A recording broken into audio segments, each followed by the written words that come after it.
Cynthia McIntosh, and I welcome you to Nuggets of Truth broadcast. On today, I want to share some great truths from one of my favorite stories in the Holy Bible. It is the story that involves a pagan, Gentile, idol-worshiping king and his three servants who were Israelites. They were Jews. They were chosen servants of God, but also chosen by this king to help him manage the affairs of his kingdom. In this story, these three men experience the physical heat of fire as a punishment from the king because they refused to bow down to his God. But along with the punishment came the physical presence of God, who joined them in the fire. And actually, because the king saw the presence of God, he then freed them from the power of the furnace. Yes, in this story, you see, in summary, they experienced the fire of the king, the fellowship of God, and then the freedom of God. And so today I hope to implant in your mind is that as a Christian, along with the fire comes fellowship. And along with the fellowship, in time can bring forth freedom. Some of us will get through the fire, and there's some who won't. When you look at the disciples who entered the fire of persecution and lost their lives. But some of us are called not to go to that extent, but to be freed so that we can continue to share the blessings of being a child of God. Our Father, our Heavenly Father, is a freedom giver and a firefighter.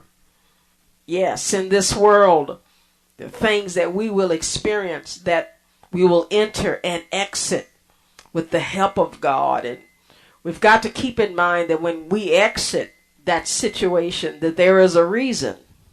Yes, there's a part 2 to that part 1. It's like God promotes us for.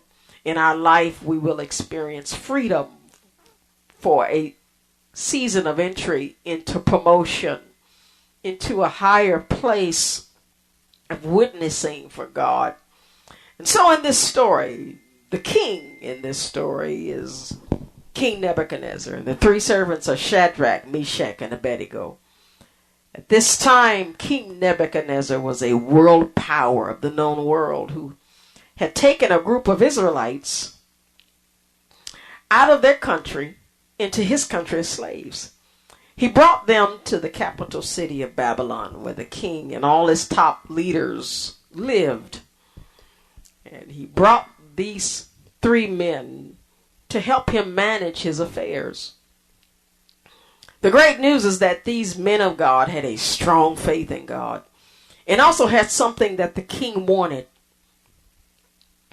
They were placed over the business affairs of Babylon. And let me share with you this text in Daniel chapter 1, 3 through 6. It says, the king instructed the master of his eunuchs to bring some of the children of Israel and some of the king's descendants and some of the nobles, young men in whom there was no blemish, but good looking, gifted in all wisdom, possessing knowledge, quick to understand, who had ability to serve in the king's palace, and whom they might teach the language and literature of the Chaldeans.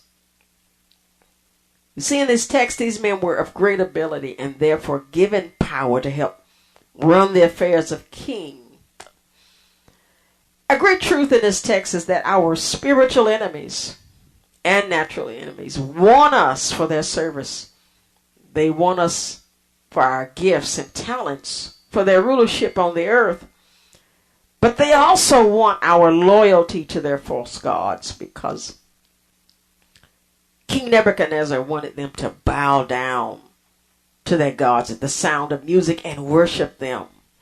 And we've got to be like Daniel and as well in this book, and also the three Hebrew boys, where we do not allow our service unto a pagan god to make us take our worship from God to replace him. And that's what the king wanted to do. fact of the matter is we live in a secular world where there are many gods and idols. And to be sociable, we cannot allow ourselves to replace the living God with the false God. We have to be people of faith to refuse. And we may suffer just like these 3 Hebrew boys did. You see in this text where their suffering was followed by fellowship with God. God joins them. And so what we have to do, beloveds, and I encourage us to do, is to remember that with the fire comes the fellowship. Look for God to join you. And then look for freedom. Look for that way out. Know that there is an end if God so chooses. So with these 3 Hebrew boys, their refusal came after the king even gave them a second chance after their first decision to disobey his command. In other words, the first time they disobeyed, the king said, well, maybe I can talk you into worshiping this God because I'm going to punish you. They refused. So he then made a plan to literally cook them to death. Let me read this text in Daniel chapter 3, starting at the 13th verse. It says, Then Nebuchadnezzar, in rage and fury, gave the command to bring Shadrach, Meshach, and Abednego, so that they brought these men before the king. Then Nebuchadnezzar spoke, saying to them, Is it true, Shadrach, Meshach, and Abednego, that you do not serve my gods or worship the golden image which I have set up? Now if you are ready at the time you hear the sound of the horn, flute, harp, and lyre, and psaltery, and symphony with all kinds of music, and you fall down and worship the image which I have made good. But if you do not worship, you shall be cast immediately into the midst of a burning fiery furnace. And who is the God who will deliver you from my hands? You see in this text that Nebuchadnezzar felt like he was unstoppable to do whatever he wanted to do to these men. And beloveds, unfortunately, the gods of this world and the atmosphere think the same thing. They believe they are unstoppable, so they will make an attempt to stop us, to punish us for not taking on the atmosphere of idol worship. And idol worship, again, is anything that takes us away from God, as harmless as it may seem. I've often ministered to people trying to invite them to become a child of God, and they tell me, I don't hurt anybody, I don't do anything bad, I don't need God. And I tell them it's not about what they're doing, it's about what it does to keep them from giving their life to God. For you see, God needs space. Yes, he needs time. He needs energy. And if we give it all to something else, he can't have it. So that becomes an idol to you. He wants to be first in our lives. And we've got to be like these 3 Hebrew boys. And let me tell you what they told the king. O Nebuchadnezzar, we have no need. This is Daniel chapter 3, verse 16. They said, we have no need to answer you in this matter. If that is the case, our God whom we serve is able to deliver us from the burning fiery furnace. He will deliver us from your hand, O king. But if not, let it be known to you, O king, that we do not serve your gods, nor will we worship the golden image which you have set up. Beloveds, I love this story, for these men of faith were willing to sacrifice their lives for their faith. They refused to give that idol God that one moment of worship. How important is God to you? Is one moment away from God something that you refuse to give up?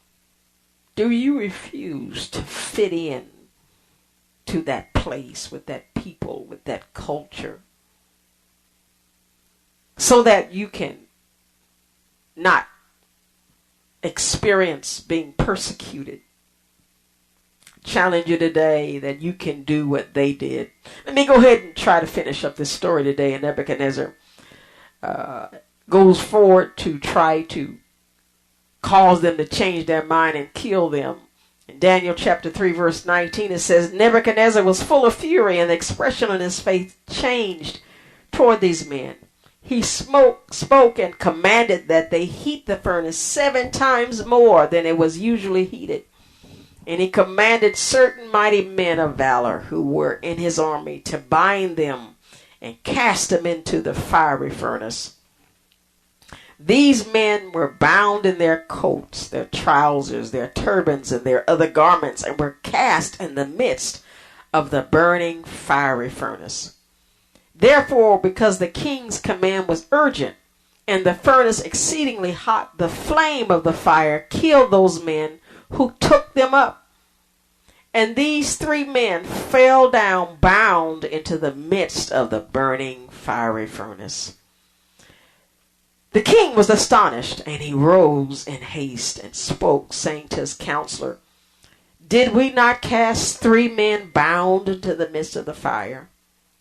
They answered and said to the king, True, O king.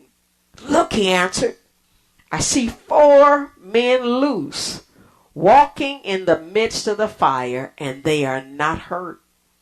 And the form of the 4th is like the Son of God. Then Nebuchadnezzar went near the mouth of the furnace and spoke, saying, Shadrach, Meshach, and Abednego, servants of the Most High God, come out and come here. The 3 came out of the midst of the fire. And the king's court counselors gathered together, and they saw these men on whose bodies the fire had no power. The hair of their head was not singed, nor were their garments affected, and the smell of fire was not on them. Beloveds, I'm going to end there. For this text goes on to say how Nebuchadnezzar began to praise the God who delivered his people out of the fire. What he saw caused him to free them.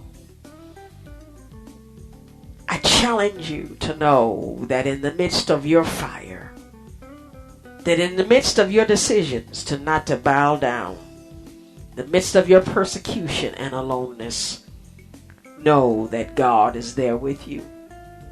Fire brings in the presence of God, the heat of our experiences, and know that freedom is coming your way. Well, beloveds, I've got to go. God bless you. I hope to share again with you on next week.